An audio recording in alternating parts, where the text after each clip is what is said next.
வச்சுக்காத. ஐயே வாய் ஒரு பக்கமா இழுத்தாச்சா? நீ உன் வேலையை பாரு. என்ன எனக்கு தெரியும். பெரியம்மா எனக்கு கொடுக்குற காசுல மட்டும் நீ கை வை, அப்புறம் தானே இருக்கு உனக்கு. இங்க பாரு எலிவாளே, நீலாம் காசு வேணான்னு சொல்லிட்ட, அதனால உன் பங்கெல்லாம் உனக்கு வராது. அண்ணன் எடுத்துக்குவேன். ஓகே? எதுக்கு நீ எடுக்கணும்? பெரியம்மா எனக்குன்னு கொடுத்த காசை நீ எனக்கு தானே கொடுக்கணும். எதுக்கு நீ எடுக்கணும்? ஆமா, நான் தான் எடுத்துப்பேன். பெரியம்மா என்ன கூப்பிட்டு காசு கொடுக்குறேன்னு சொல்லும்போது நீ அமைதியா இருந்திருந்தா கண்டிப்பா உனக்கு கொடுத்துருப்பேன். ஆனா நீ என்ன பண்ண? அவனுக்கு கொடுக்காதீங்க, வெட்டியா செலவு பண்ணுவானா சொல்றேன். அப்ப கண்டிப்பா உனக்கு கிடைக்காது. இப்படியே நீ நில்லு, நீ என்ன பண்ணாலும் உனக்கு தர மாட்டேன். நீ எப்படி தராம இருக்க நானும் பாக்குறேன்.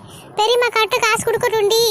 நான் அப்படியே இப்பவே பெரியம்மா கண்ணு முன்னாடி எனக்கு பாதி காசு பிரிச்சு கொடுத்துருங்க பெரியம்மான்னு சொல்லி வாங்கிட்டு போறேன். இல்லையா மட்டும் பாரு. பாப்போம் பெரியம்மாட்ட என்ன சொல்லி வாங்கணும்னு எனக்கு தெரியும். பெரியம்மா